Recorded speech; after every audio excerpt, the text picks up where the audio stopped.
pada malam ini. Siapkan hati kita untuk kita masuk ke dalam hadirat Tuhan.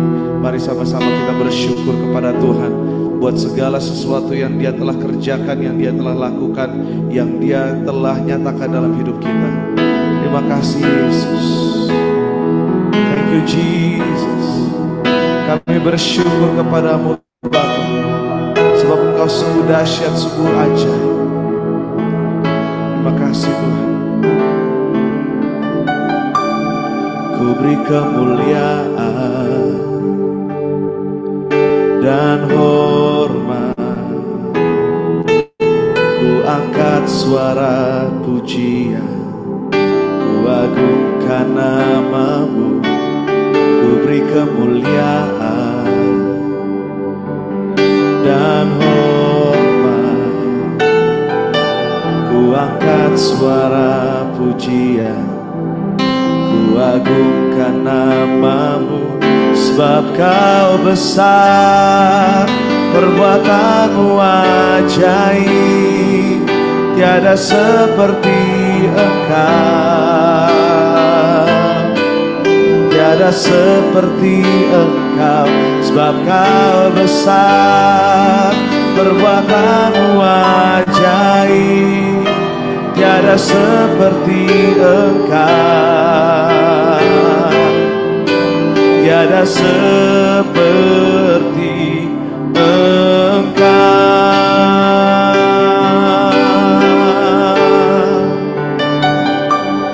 Ku beri kemuliaan, nyanyikan sama-sama, dan hormat, ku angkat suara pujian, ku agungkan namamu. Ku beri kemuliaan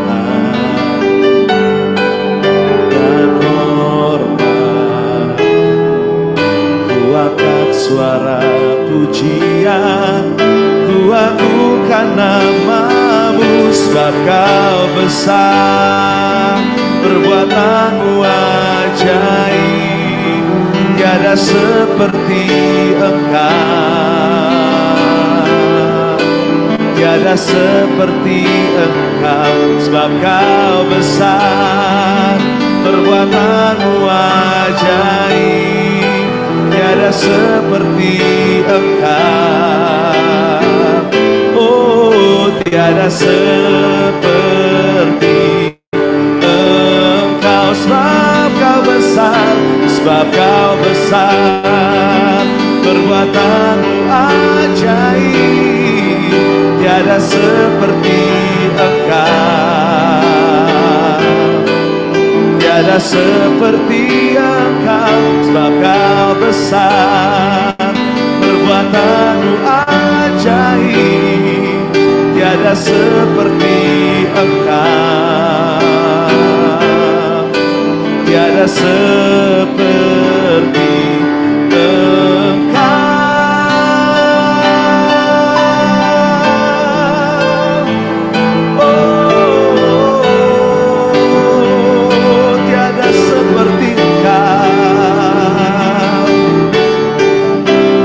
Tiada yang setara denganmu Tuhan,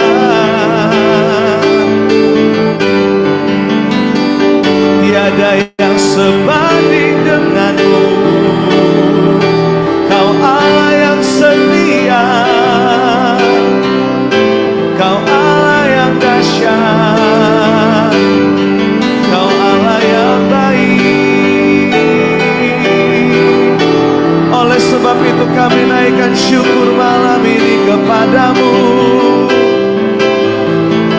Oleh sebab itu kami naikkan pujian hanya bagimu, Yesus, Yesus. Haleluya, haleluya, haleluya, haleluya. Mari Bapak Ibu Saudara, angkat hatimu, angkat tanganmu, angkat suaramu, sembah Yesus.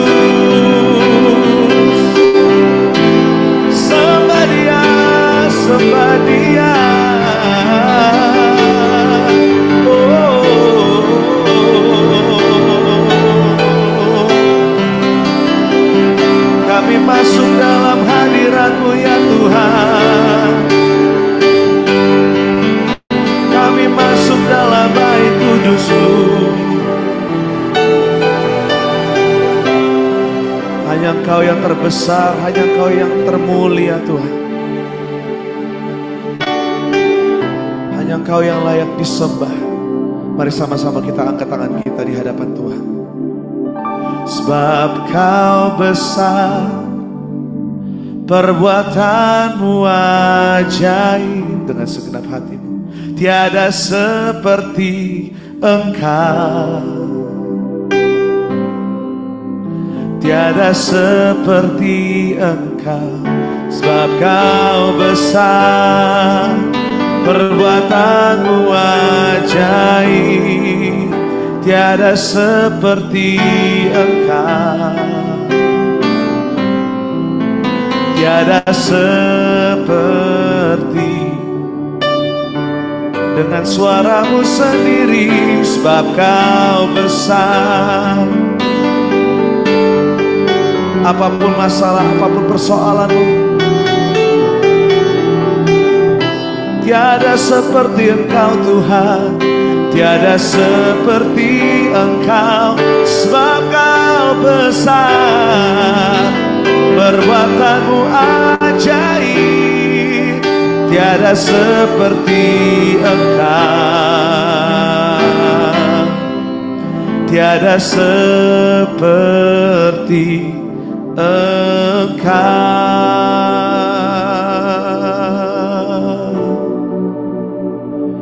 tiada seperti Engkau Tuhan.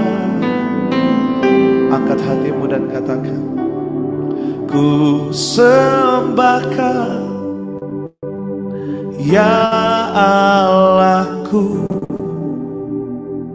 ku tinggikan namamu selalu, tiada lutut tak berteluh, menyembah Yesus Tuhan Rajaku.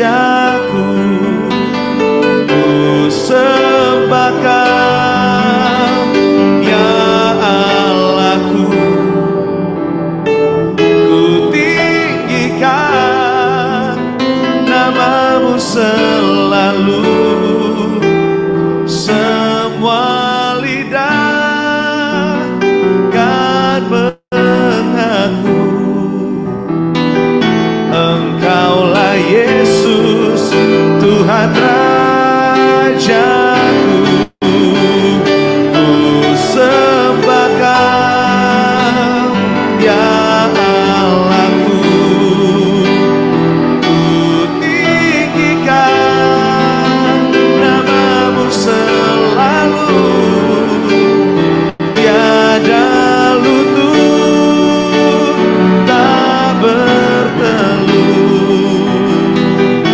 menyembah Yesus Tuhan Rajaku.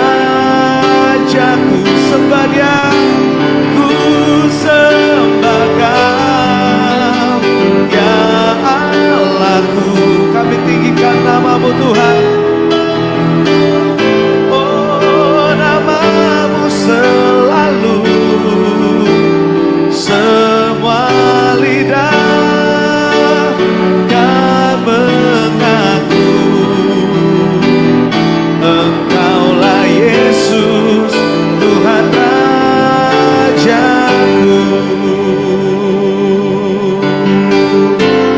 Nyanyi pujian bagimu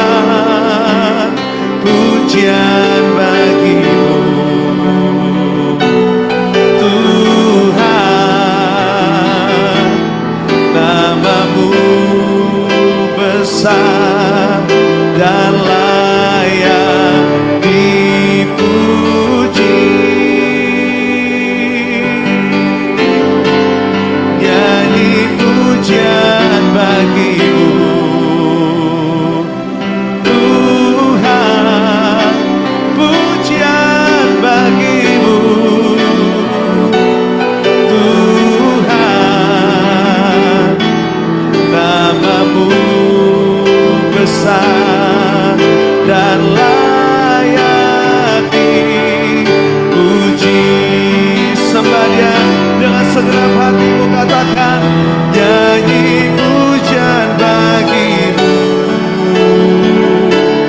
Tuhan, pujian bagimu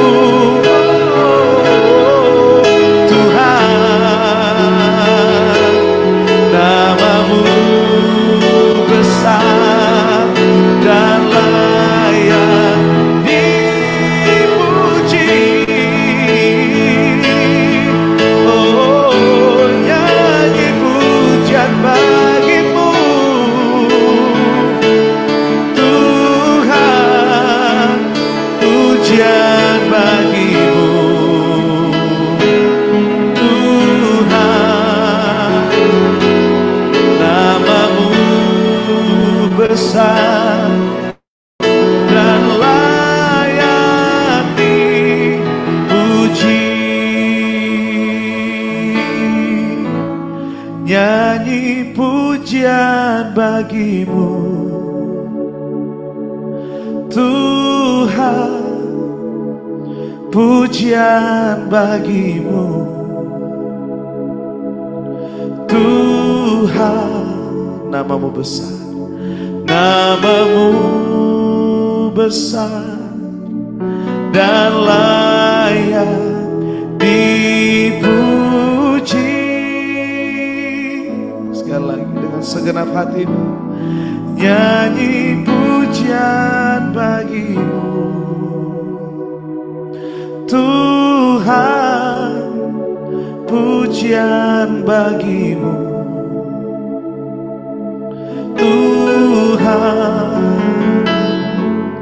namamu besar dan layak dipuji.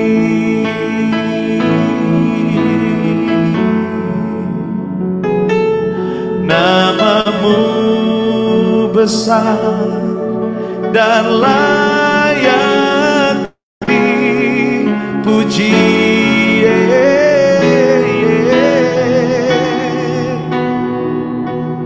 Namamu besar dan layak dipuji.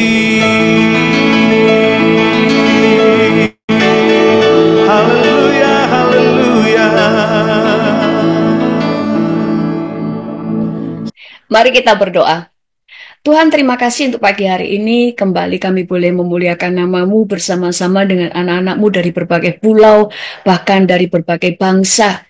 Kami tidak ada yang dapat lagi memisahkan kami satu dengan yang lain. Kami unity untuk meninggikan nama-Mu di mezbah doa pagi hari ini. Dan saat ini kami mau mendengar firman-Mu. Kami sangat rindu mendengar firman-Mu. Kami selalu lapar, kami selalu haus akan firman. Karena kami tahu firman-Mu memberi kami kekuatan yang baru dan membuat kami bijaksana. Dan kami tahu apa yang kami harus lakukan untuk menyukakan hati-Mu. Terima kasih kepadamu Tuhan. Biarlah roh hikmat dan wahyu menguasai kami sepenuhnya. Sehingga kami dapat menangkap semua yang difirmankan. Terima kasih Tuhan. Dalam nama Tuhan Yesus kami siap untuk mendengar. Amin. Shalom semuanya. Selamat pagi untuk setiap saudara di mezbah doa. Pagi hari ini firman Tuhan adalah tentang jangan takut kehilangan. Selama kita masih hidup, semua orang yang ada di bumi, tidak ada yang tidak pernah merasakan kehilangan. Semua orang pernah kehilangan. Semua orang pernah dirugikan. Semua orang pernah mengalami difitnah. Semua orang pernah mengalaminya. Kenapa? Karena kita ini bodoh. Kita ini kurang pengalaman. Kita seringkali tidak tahu apa yang terjadi di depan. Makanya kenapa kita diajar banyak hal. Supaya kita menjadi bijaksana, itu tidak hanya lewat firman Tuhan, tetapi lewat pengalaman. Makanya murid-murid Tuhan Yesus, selain diajar lewat firman Tuhan, tapi dia juga dilepaskan Tuhan untuk mengalami kehidupan, mengalami realita kehidupan, sehingga mereka belajar dari pengalaman. Dan supaya mereka bisa belajar bagaimana menghadapi hidup sesuai dengan firman Tuhan. Banyak sekali orang yang berkata begini, kalau kita memiliki Tuhan, maka kita memiliki segalanya.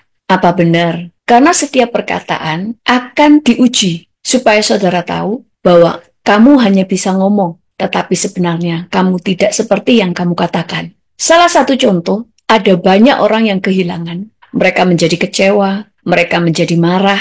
Padahal mereka baru saja berkata bahwa asal aku memiliki Tuhan, aku akan memiliki segala-galanya. Orang berpikir memiliki segala-galanya, artinya dia tidak akan pernah mengalami kehilangan, dia tidak pernah mengalami sebuah pengkhianatan, dia tidak pernah mengalami apa itu kegagalan, dia tidak pernah mengalami apa itu kejatuhan, kebangkrutan, dihina, ditolak, dan sebagainya. Kalau kamu memiliki Tuhan, maka kamu memiliki segalanya. Artinya, kamu tidak akan pernah takut apa itu kehilangan. Kamu tidak takut kehilangan reputasi. Kamu tidak takut kehilangan nama baik, bukan sengaja menjadi orang yang tidak bisa menjaga nama baiknya. Tetapi kalau toh kita sudah menjaga nama baik kita, tetapi orang menghancurkan nama baik kita, orang menghancurkan reputasi kita, apakah kita menjadi takut? Kalau kita memang benar-benar percaya bahwa kalau kita memiliki Yesus,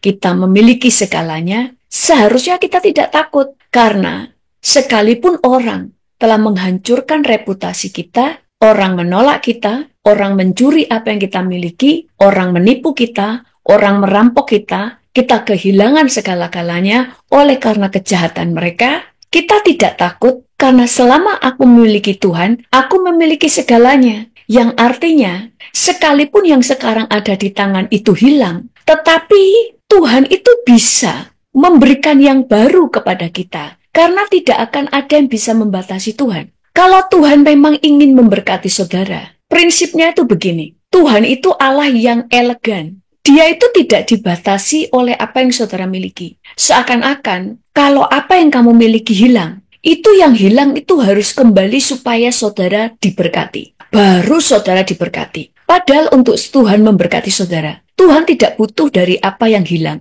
Yang hilang biarlah hilang. Karena Tuhan bisa membuat yang baru. Seringkali Tuhan tidak mengembalikan yang hilang. Tetapi Tuhan memberkati dengan berkat yang baru. Siapa di antara kita yang pernah mengalami kehilangan? Kehilangan harta, kehilangan orang yang kita cintai, kehilangan sahabat, kehilangan perusahaan, kehilangan rumah, kehilangan karir, kehilangan sesuatu yang kita sudah bangun. Siapa yang pernah? Angkat tangan saudara. Tidak ada orang yang tidak pernah mengalami kehilangan. Tetapi prinsip di dalam firman, kita sudah hafal akan firman Tuhan ini yang berkata, firman Tuhan di dalam Matius 10 ayat 39 berkata, barang siapa mempertahankan nyawanya, ia akan kehilangan nyawanya, dan barang siapa kehilangan nyawanya, karena aku, ia memperolehnya. Sebagai orang percaya, kita semua tidak akan pernah mau untuk kehilangan. Tetapi dalam hidup, kita pasti mengalami kehilangan. Tetapi Tuhan mengajar kita untuk tidak mempertahankan hal-hal yang memang harus hilang. Misalnya di dalam persahabatan, kalau orang itu mau meninggalkan saudara, jangan pertahankan orang itu. Karena semakin erat saudara memegang dia, maka saudara akan menjadi semakin sakit. Semakin saudara ketakutan kehilangan, orang akan semakin meremehkan saudara. Karena mereka merasa mereka terlalu berharga. Semakin saudara mempertahankan, semakin mereka ingin meninggalkan saudara. Karena mereka merasa saudara tidak berharga. Selama saudara masih bisa pertahankan. Tapi kalau orang itu memang mau pergi, lepaskan. Dalam segala hal. Demikian juga dalam pernikahan, kalau pasanganmu ngotot mau pergi, pertahankan. Tapi kalau mereka tetap mau pergi, lepaskan.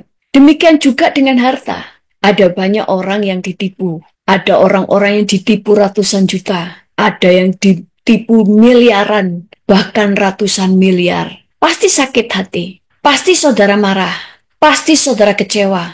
Apalagi uang ini adalah hasil kerja keras saudara. Hasil kerja keras selama bertahun-tahun untuk saudara kumpulkan. Hilang begitu saja oleh orang yang menipu saudara. Tetapi, bukankah saudara tadi berkata bahwa kalau aku memiliki Yesus, aku memiliki segalanya? Alkitab berkata begini. Di dalam 1 Korintus 10 ayat 26. Karena bumi serta segala isinya adalah milik Tuhan. Lalu di dalam Mazmur 24 ayat 1-2 berkata, Tuhanlah yang empunya bumi serta segala isinya, dan dunia serta yang diam di dalamnya. Sebab dialah yang mendasarkannya di atas lautan, dan menegakkannya di atas sungai-sungai. Kalau saudara percaya bahwa Tuhan yang memiliki segalanya, dan saudara percaya kalau saudara memiliki Tuhan, maka saudara memiliki segalanya, lalu benarkah saudara merasa kalau memiliki Tuhan memiliki segalanya? Karena kalau pada waktu saudara kehilangan dan saudara menjadi kecewa dan saudara depresi, saudara marah, sebenarnya saudara tidak percaya bahwa kalau kamu memiliki Tuhan, kamu memiliki segalanya. Jalan yang terbaik pada waktu saudara kehilangan bukan berarti saudara tidak bisa menuntut orang-orang yang menipu saudara. Tetapi di hati saudara, jalan yang terbaik adalah lepaskan. Kalau bisa saudara tuntut, kalau saudara bisa pertahankan, kalau saudara bisa untuk merebut kembali, lakukan. Tetapi saudara juga mulai mempersiapkan hati. Kalau ternyata itu tidak bisa dipertahankan, tidak bisa diambil, maka saudara harus siap untuk kehilangan. Karena pada waktu saudara terus mengejar yang hilang, terus mengejar yang pergi, saudara akan lebih banyak kehilangan. Kehilangan damai sejahtera, kehilangan sukacita, kehilangan kesehatan. Saudara akan kehilangan banyak kesempatan. Pada waktu banyak kesempatan terbuka, saudara akan kehilangan banyak pelajaran yang harus saudara ambil dari peristiwa ini. Pada waktu kita harus kehilangan, yang pertama kita mengoreksi hati. Apa yang salah? Karena seringkali memang kita harus kehilangan supaya hati kita tidak terikat oleh apapun. Dan kita belajar mempercayai Tuhan. Dari kehilangan-kehilangan yang dari kehilangan misalnya harta, karena ditipu orang. Sebenarnya kita harus belajar sesuatu dari situ. Alkitab itu sudah mengajar kita bahwa jadilah engkau. Di dalam kitab Matius 10 ayat 16 firman Tuhan berkata, hendaklah kamu cerdik seperti ular dan tulus seperti merpati. Dalam terjemahan isi Bible dikatakan, aku mengirim kamu di tengah-tengah orang. Aku mengirim kamu di tengah-tengah orang-orang yang ingin membunuhmu. Kamu akan menjadi seperti domba di tengah-tengah binatang yang liar. Kamu harus melihat dengan hati-hati seperti ular, tetapi tetap tulus seperti merpati. Dikatakan bahwa Tuhan mengirim kamu di tengah-tengah orang-orang yang ingin membunuh kamu. Kamu itu akan seperti domba di tengah-tengah binatang-binatang yang liar. Di ayat yang lain, di tengah-tengah serigala. Nah, artinya dari kehilangan-kehilangan, saudara belajar jangan mudah percaya kepada manusia. Selama manusia masih bisa mati, saudara jangan menaruh kepercayaanmu kepada mereka. Apalagi soal uang. Karena firman Tuhan berkata, cinta uang adalah akar dari segala kejahatan. Kenapa banyak orang kemudian tertipu dengan bermiliar-miliar uang? Karena Alkitab sudah berkata demikian. Di dalam 1 Timotius 6 ayat 9 dikatakan, tetapi mereka yang ingin kaya terjatuh dalam pencobaan, ke dalam jerat, dan ke dalam berbagai-bagai nafsu yang hampa, dan yang mencelakakan, yang menenggelamkan manusia ke dalam keruntuhan dan kebinasaan. Biasanya akarnya adalah kita ingin cepat kaya. Iblis itu tahu, dan Tuhan tahu cara kerjanya setan. Kadang kita tertipu karena belas kasihan, dan saudara memberikan hutang. Karena saya pernah menyampaikan di khotbah saya, berbuat baik pun perlu hikmat. Bukan berarti saudara tidak boleh memberi hutang. Boleh, tetapi semua harus jelas. Ada hitam di atas putih. Kalau dia sampai nggak bayar, apa yang terjadi? Atau saudara hanya bisa meminjamkan sebesar yang saudara siap kalau itu tidak dibayar. Karena 80% orang hutang tidak akan membayar. Apalagi kalau hutangnya besar. Kalau hutangnya kecil masih dibayar. Dulu ada orang hutang kepada saya. Dia hutang 4 juta. Saya kasih. Dia katakan 2 hari lagi dia bayar. Kemudian benar-benar dia bayar. Tapi 2 hari kemudian dia bilang kepada saya, dia mau pinjam 50 juta. Kan kemarin saya sudah membuktikan saya membayar tepat pada waktunya. Ya, 4 juta. Karena dia hanya ingin menunjukkan dia bisa dipercaya. Karena saya tidak kenal dia. Saya tidak mengenal dia. Dia hanya minta tolong kepada saya. lewat telepon. Saya pinjamkan karena pada waktu itu saya mikir kalau hilang ya sudah, karena dia katakan untuk istrinya yang hamil. Dia benar-benar kembalikan. Tapi kemudian dia mau minjam lagi 50 juta. Dan saya katakan saya tidak berani meminjamkan 50 juta. Kenapa Bu? Kan kemarin 4 juta aja saya kembalikan. Saya katakan, bukan masalah kamu kembalikan. Masalahnya saya tidak berani meminjamkan 50 juta. Seringkali waktu hilang, saudara harus mengoreksi. Ada nggak yang salah di hati kita? Contoh orang digendam. Di Indonesia itu banyak gendam. Saya nggak tahu di luar negeri ada gendam atau enggak. Seharusnya orang Kristen tidak bisa digendam. Tetapi ternyata dulu ada orang Kristen yang kena gendam. Dia ditepuk punggungnya. Harusnya sekalipun mau ditepuk berkali-kali, harusnya nggak bisa. Tapi iblis itu tahu bagaimana supaya orang itu buka celah. Orang ini ngomong, Bu, kamu mau nggak? Dia ditawari sesuatu. Dan dia katakan, nanti kalau kamu mau, ini langsung. Kamu mendapatkan bunga sekian hari ini juga. Nah, langsung ada sebuah keserakahan, keinginan untuk cepat kaya. Alkitab tadi berkata, orang yang ingin cepat kaya, dia akan jatuh dalam berbagai-bagai pencobaan, ke dalam jerat dan ke dalam berbagai-bagai nafsu yang hampa dan yang mencelakakan, yang bisa menenggelamkan manusia ke dalam keruntuhan dan kebinasaan. Waktu dia mulai terpancing, senang, mulai timbul keserakahan, akhirnya nggak pikir panjang, langsung dituntun oleh orang itu yang gendam. Dia pulang ke rumahnya, dia ngambil ATM, dia keluarkan semua uangnya. Pada waktu kita kehilangan dan kita mempertahankannya, kita terus marah, maka akan semakin banyak yang hilang. Saya banyak kehilangan saudara. Selain ditipu, orang pinjam tidak dikembalikan, orang menawarkan saya untuk membeli sesuatu ya, saya tidak mau ceritakan, nanti orang jadi tahu siapa orang itu.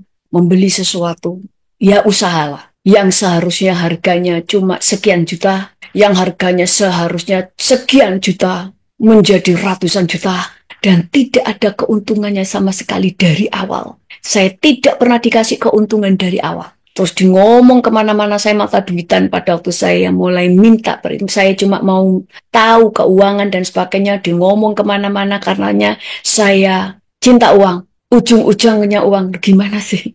Kalau dari tahun pertama sampai 5 tahun misalnya, atau selama 2 tahun keuntungannya besar, lalu gak ada keuntungan, saya marah. Nah ini namanya saya cinta uang. Lah dari awal gak ada dapat apa-apa, sampai 15 tahun gak pernah dapat apa-apa. Sudah harganya ternyata di markup begitu gede. Kalau hari itu saya marah, saya kejar, saya akan kehilangan yang lain-lain. Saya akan menjadi seorang pemarah. Saya akan kehilangan damai sejahtera, saya akan kehilangan keharmonisan pernikahan saya. Ya sudah, kita doain, tetapi di hati kita lupakan. Udahlah, santai. Ingat tentang bangsa Israel kemarin? Mereka diperbudak selama 400 tahun di Mesir tanpa bayaran. Tapi kalau memang itu Tuhan tetapkan untuk mereka, mereka keluar dari Mesir, bayaran itu lunas.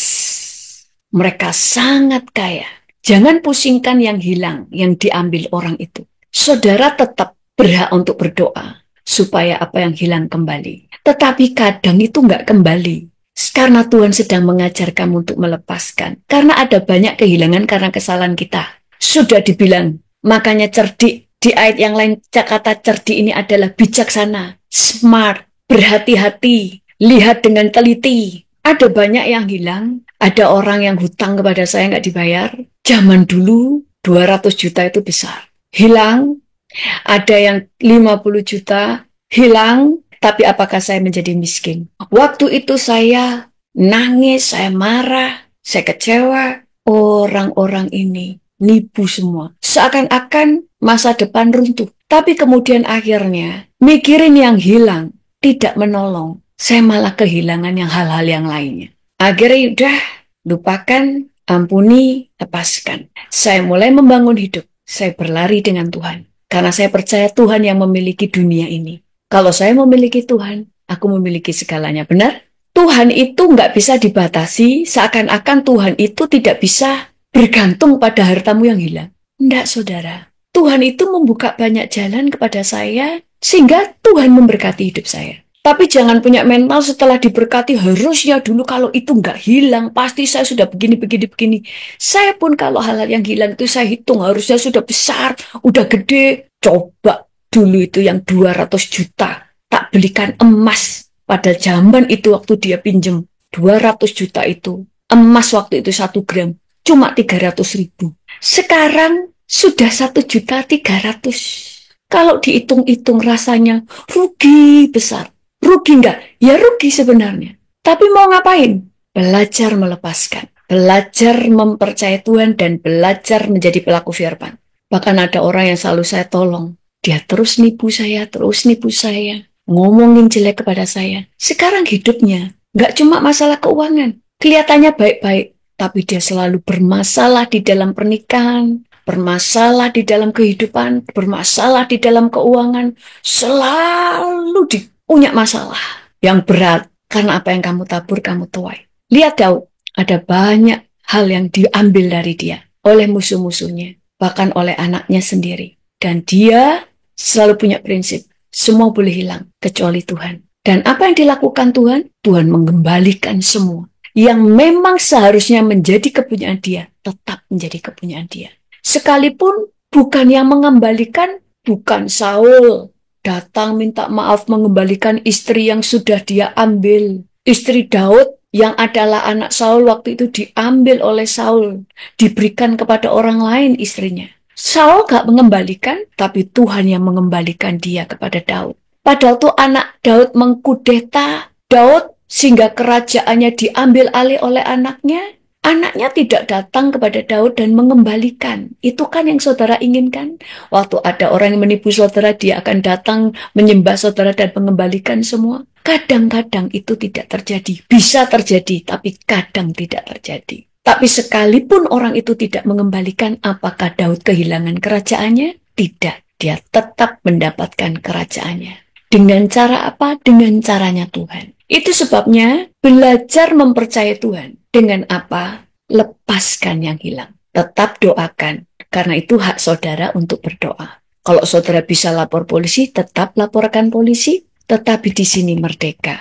Siap kalau itu nggak kembali. Karena Tuhan bisa memberkati. Dengan caranya yang ajaib. Yang Tuhan proses itu hati dulu. Belajar mempercayai Tuhan. Dan tidak membatasi Tuhan.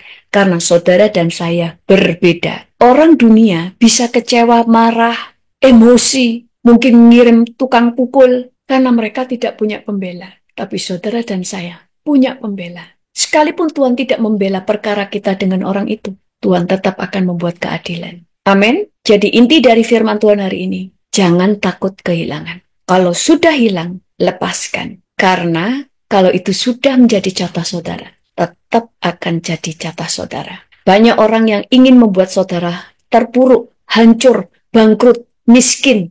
Tetapi kita itu punya Bapa yang besar, yang tidak akan mempermalukan dirinya dan tidak akan mempermalukan anak-anaknya. Tetapi bagaimana kita menerima mujizat dari Tuhan? Kalau kita membatasi Tuhan dengan kemarahan-kemarahan kita.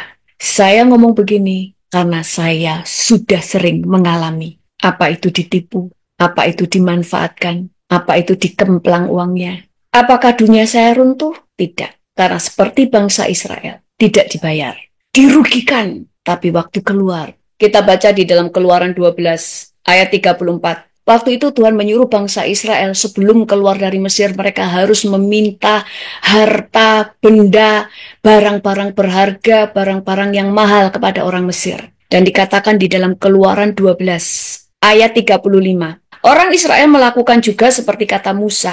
Mereka meminta dari orang Mesir barang-barang emas dan perak serta kain-kain. Dan Tuhan membuat orang Mesir bermurah hati terhadap bangsa itu. Sehingga memenuhi permintaan mereka. Demikianlah mereka merampasi orang Mesir itu. Jadi Tuhan menyuruh orang Israel meminta harta benda kepada orang Mesir. Mereka taat melakukan dan bagian Tuhan adalah membuat orang-orang Mesir bermurah hati dan memberikan semua yang diminta oleh orang Israel. Jadi jangan takut. Tulis di chat. Jangan takut kehilangan. Kalau itu berkatmu, Tuhan sanggup mengembalikannya padamu. Yang penting bagian kita adalah kita melakukan bagian kita. Satu, mempercayai Tuhan. Kedua, lepaskan yang hilang. Mari kita berdoa. Kami bersyukur kepadamu Tuhan. Engkau ajaib, Engkau penguasa langit dan bumi, dan Engkau pemilik langit dan bumi, serta segala isinya. Kami percaya hal-hal yang Engkau tentukan hilang, karena memang Engkau melihat itu baik buat kami. Tetapi kalau ada yang hilang karena kebodohan kami, ampuni kami, sehingga kami menjadi bijaksana dan tidak mengulangi kesalahan yang sama. Karena kami percaya kepadamu, kami ditentukan menjadi umat yang diberkati. Kami ditentukan menjadi umat yang memperoleh berkat. Dan Engkau sudah menetapkan kami menjadi ahli waris kerajaan Allah. Ahli waris untuk berkat-berkat Abraham, Ishak, dan Yakub. Itu sebabnya sekalipun orang menipu kami, sekalipun orang telah mencuri apa yang menjadi milik kami, kami percaya apa yang mereka tabur mereka tuai. Dan kami melepaskan Tuhan pengampunan. Karena kami percaya Engkau tidak bisa dibatasi oleh apapun. Karena Engkau bisa bekerja dengan keajaiban. Yang membatasi Engkau bekerja atas kami hanya satu, dosa kami. Karena Alkitab berkata, tangan Tuhan tidak kurang panjang untuk menolong dan telinga Tuhan tidak kurang tajam untuk mendengar. Tetapi yang menjadi pemisah antara Engkau dengan kami adalah dosa kami. Ampuni kami yang menyimpan kemarahan, menyimpan dendam. Saat ini Tuhan basuh kami dengan kuasa darah-Mu, sehingga hati kami dibenarkan kembali. Kami bersyukur, kami percaya masa depan kami ada di tangan Tuhan. Masa depan kami tetap gilang gemilang. Masa depan kami tetap cerah. Masa depan kami tetap penuh dengan berkat dan mujizat. Terima kasih kepadamu. Dan hamba-Mu saat ini berdoa untuk semua Tuhan, anak-anak-Mu Tuhan yang mengalami kerugian, ditipu orang, kehilangan, baik kehilangan suami, kehilangan istri, anak, kehilangan harta benda karena penipuan, yang kehilangan pekerjaannya, semua yang telah mengalami kehilangan. Tuhan, Engkau membasuh hati mereka, sehingga di masa-masa ini mereka bisa melihat bahwa Tuhan tetap menyertai mereka, dan mujizat tetap ada. Dan Engkau sanggup mengembalikan apa yang hilang pada waktu mereka memiliki hati yang benar. Terima kasih Tuhan, terpujilah nama-Mu dalam nama Tuhan Yesus, haleluya. Amin. Jangan lupa untuk subscribe. Tuhan Yesus memberkati. Nama-Mu besar dan layak